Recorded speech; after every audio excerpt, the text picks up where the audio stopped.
Hi everybody, this is HDE and welcome to my second Minecraft Mumble. Just to clue folks in, don't worry, what you're seeing here isn't the abrupt transformation of the Totally Unoriginal Gaming Show into a Minecraft channel. I'm just using Mojang's super blocky survival opus as window dressing for another of my irregular discussion pieces, because I like how it looks. Now, it's probably worth saying at this point that this is not the video I originally intended to put out as my second Minecraft Mumble. I had a whole other topic I wanted to get into, but that proved to be a tricky thing to nail down and express my thoughts on properly in the time I had to knock this together.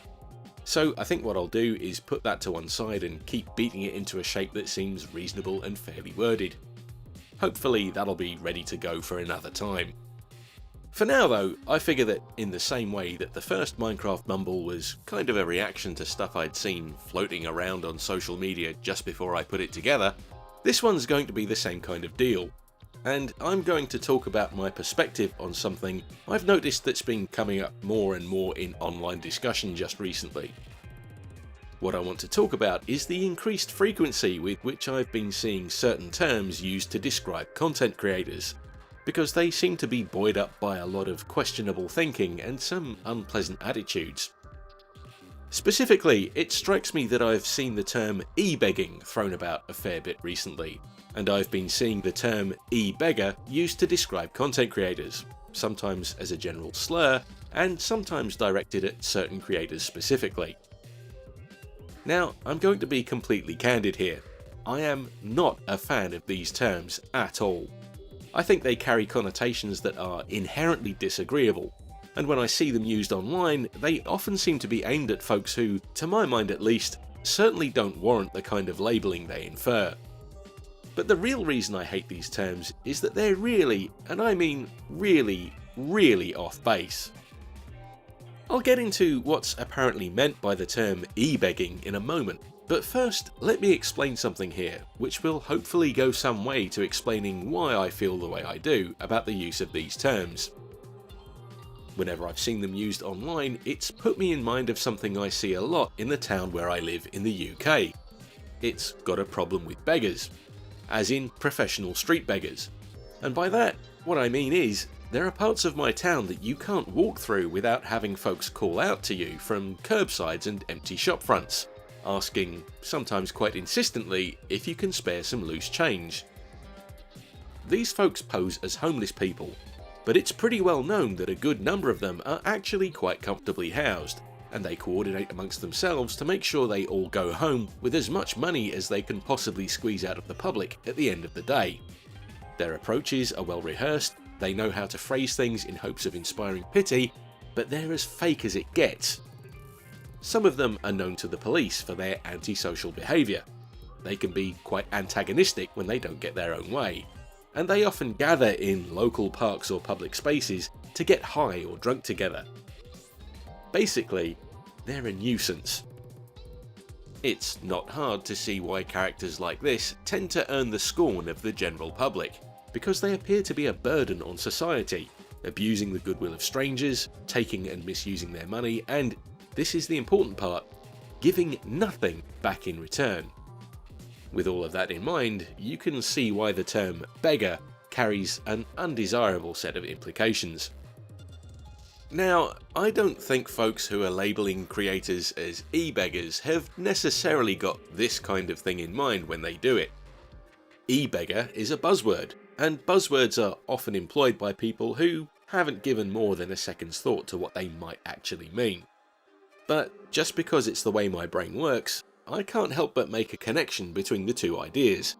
And because of that, I have a huge problem with video creators being described in those terms. Where I see the term e-begging bandied about, it's usually used as shorthand for a more complex issue. And that issue seems to be that there are folks consuming the content creators put out who really resent the idea of those creators earning anything from it. The problem really seems to be that some folks don't like to see YouTubers or streamers advertising their links to external crowdfunding sites like Patreon or Ko-Fi. I didn't realise just how big a problem some folks have got with this until I started to see it magnified through the lens of social media. You know what I mean? Anytime somebody stumbles upon somebody who seems to be nurturing an extreme or unreasonable point of view on something, or an opinion that's just downright stupid, it tends to get shared around like wildfire. And the sorts of things I've got in mind here are things like social media accounts with bio sections declaring their intent to troll or expose who they describe as money-grabbing YouTubers. In some cases, they even go as far as to identify money-grabbing YouTubers with Patreon accounts. Now, if you have an ounce of knowledge about how content creation, especially on YouTube, actually works, then I suspect you'll find this laughable. But it seems like there are some alarming misconceptions at work among the passive YouTube viewer base. And rather than getting cleared up and explained over time as you'd maybe expect, from what I'm seeing, it looks like enough folks are actually buying into this idea that crowdfunding is some kind of nefarious evil that it could pose a real problem. I guess I shouldn't be surprised really. I mean, the internet does appear to be populated by a writhing mass of different personalities, some of which evidently shouldn't be entrusted to tie their own shoelaces, let alone sat down behind a keyboard and given free rein to express their barely considered opinions. But it's important to make some concession for the possibility that some of these folks, maybe a lot of them, aren't fully in the picture when it comes to the issues they hold very passionate opinions about. So, just for a moment, let's indulge this notion that maybe these angry people don't really know what they're talking about. I mean, it's not exactly a stretch to say that this might account for some of the more acidic takes I've seen from some folks, because part of the problem here is that there's a massive gulf of understanding that exists between creators and the people who watch their content. The experiences of simply watching content and actually creating it are very different, and there's a disconnect that exists between folks on either side of that equation that's always going to be difficult to resolve. The issue here is that, simply put, making YouTube videos or streaming on Twitch or Mixer or whatever is a pretty involved process, more than I think most folks who have never tried it would ever realise. The flip side of this is that you'll always get folks who think it comes easily. To them, making a YouTube video or streaming live online just seems like talking in front of a camera. And believe me, I've had discussions with those types. Sometimes nothing gets through to them. There's a certain breed of opinionated internet dweller to whom facts and logic are mere inconveniences in the face of an idea they'd rather hold on to because it suits them better. Hence, the misconception gets perpetuated that doing these things is easy. And some people just don't like the idea of other people making easy money. Making YouTube videos certainly isn't easy though, or quick to do. I know that because I've done it, and there are certain other avenues of content creation that I know would just be beyond me. Knowing what I do about what it takes to stream on a platform like Twitch, I certainly couldn't do that. I'm just not quick-witted or tech-savvy enough. In an ideal world, I could simply say all that to the doubtful masses and they'd nod their heads, they'd take my word for it, and everything would be just wonderful. But what actually seems to be the case in the online world is that nobody takes anything in good faith anymore, without explanation. Before they can accept such a simple proposition as the truth, some folks need to have it proved to them in a way they can get along with before they let go of an incorrect idea or prejudice. Personally, my interest in this state of affairs lies in getting to the bottom of why so many folks seem to have a problem with creators advertising their crowdfunding links. It's not something I'm interested in debating with anybody or arguing about because I already know exactly where I come down on the issue of crowdfunding. But there seem to be a lot of very odd, erroneous ideas floating around online about it all. Fortunately, given how easily and unapologetically people tend to speak their minds across social media, it's not too hard to work out where some folks are coming from, and some of the uproar seems to come from a place of people simply not understanding how the platforms creators use actually work. A common misconception I've noted among people complaining about creators using crowdfunding is that they're just being greedy. The idea seems to persist that YouTubers are already paid money for every view a video gets, or that they're rolling in money from ad revenue. That is simply not true. And given how readily available accurate information about this is online, I'm kind of shocked that anybody still believes it to be the case. The truth is, monetization of content on YouTube is a very uncertain business. Even if the kind of money ad revenue paid out on the platform was worthwhile, it's simply not a reliable revenue stream. The YouTube landscape is always changing, and monetization within YouTube itself is extremely volatile. So much so that a lot of creators now opt to bypass it completely and won't even enable ads. They simply don't provide a dependable, consistent wage. Also, since January of 2018, unless a channel has more than 1,000 subscribers and a massive amount of watch time behind it, it won't qualify for membership of the YouTube Partnership Program, which means no ads and no money whatsoever. So that idea that making YouTube videos automatically equals money, it's completely wrong. To put a more personal, real terms perspective on this, I've been uploading videos to YouTube since 2016, and as of the time of my making this video, even allowing for the fact that I was in the partnership program for about 18 months before the 2018 policy update, my total lifetime YouTube earnings stand at a whopping, wait for it, £40.32.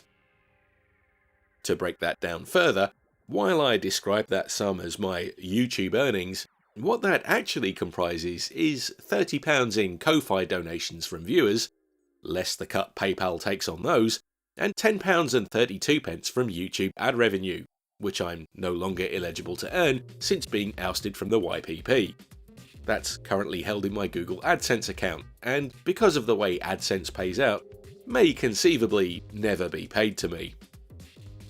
So tell me, if you thought YouTubers with crowdfunding accounts seemed greedy to you before I mentioned any of that, does it still seem that way now? Does this seem like a lot of money to you for 4 years worth of work? Does it? Really? All of this is before we even get to how platforms like Patreon actually work.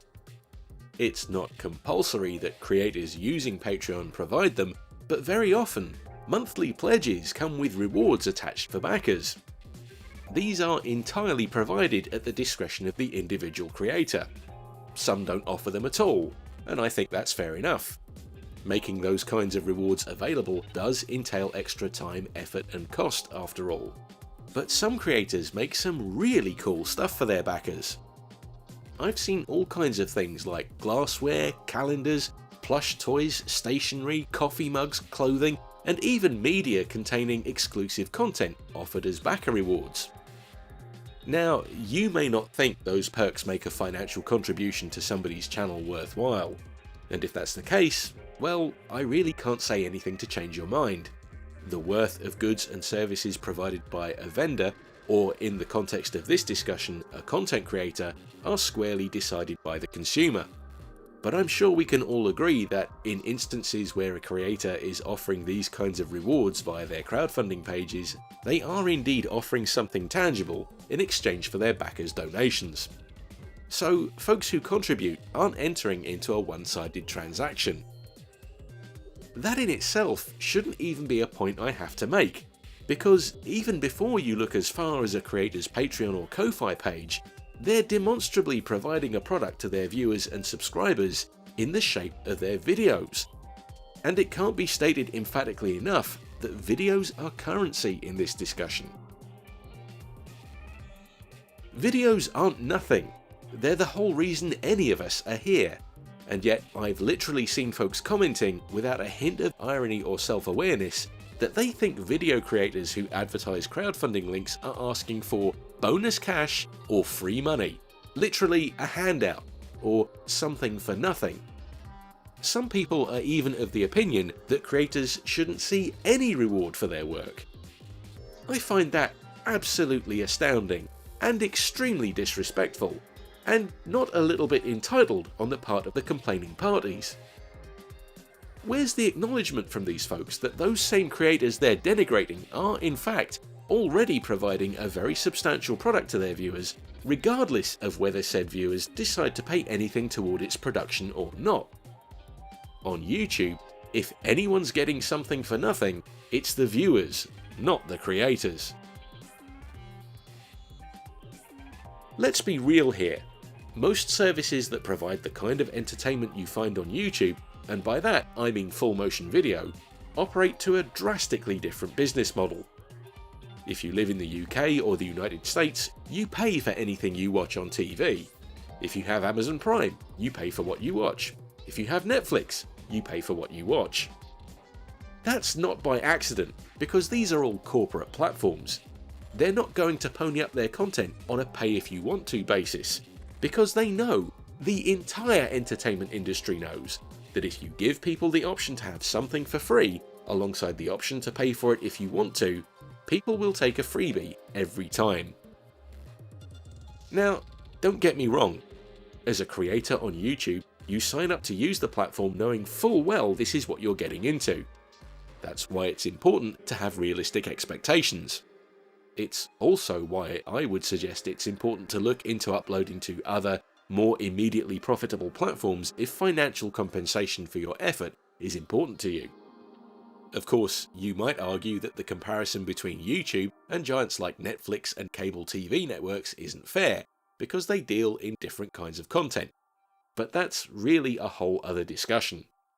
My real point is that YouTube works differently to every other major content provider in the business, and I think that's part of the problem here. People come to YouTube because it seemed to be a free service.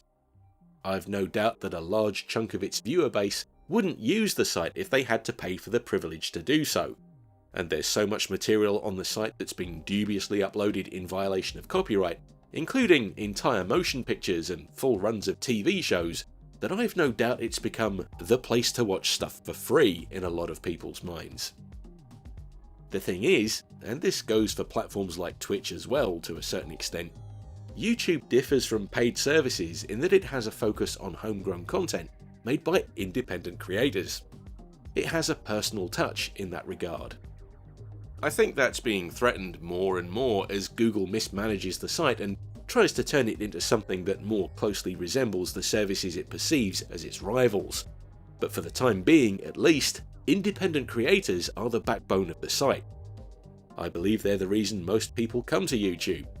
Although, perversely, where the big boys are throwing money at production companies to generate their next big hits, creators on YouTube are doing everything off their own backs, out of their own pockets, all to provide viewers with content that's immediately available to watch. It may not be content that everybody likes, but that's besides the point. It's still provided at a personal cost of the creator's time and labour, and that's why I have a problem with the labelling of creators as e-beggars or money grabbers. But why stop there? I've also seen creators described as leeches, parasites and freeloaders by some folks, and that's way over the line. It simply does not follow that creators who provide a regular output of content at the expense of their time, effort and technical knowledge are in any way begging for money by posting links to platforms whereby appreciative viewers are able to offer a completely voluntary contribution toward its production. No one is holding a gun to anybody's head and saying, "Give me money now, I demand it." Now, I know that some folks might be hearing all this and thinking, wait a minute, there's another side to this. What about this person we've seen who solicits donations and never produces anything? Or what about these folks who misuse the money their viewers sent them? What about YouTubers who milk their viewers for everything they can get? I should say, I'm not deaf to those arguments. Like any discussion, this one's going to have a bit of nuance to it and eventually go to some uncomfortable places. I've been around the YouTube scene for long enough to hear a lot of worrying stuff. I've heard allegations of creators faking physical and mental illness for the sake of getting pity donations. I've heard allegations of Twitch streamers misappropriating funds earned from charity streams. And I've seen so much drama unfold around those kinds of claims that, at times, I've wondered if content creation is a pool I even want to be paddling in. Thankfully, none of those claims, at least if we're talking about creators I know personally, have ever held more than a thimbleful of water. And in most cases, the folks making those accusations come across to me as being rather ill-adjusted and inherently dislikable people in their own right. But as far as all this is relevant to this discussion, let me say, it's really a separate issue. In any environment as open as the content creator community, you will always find bad apples.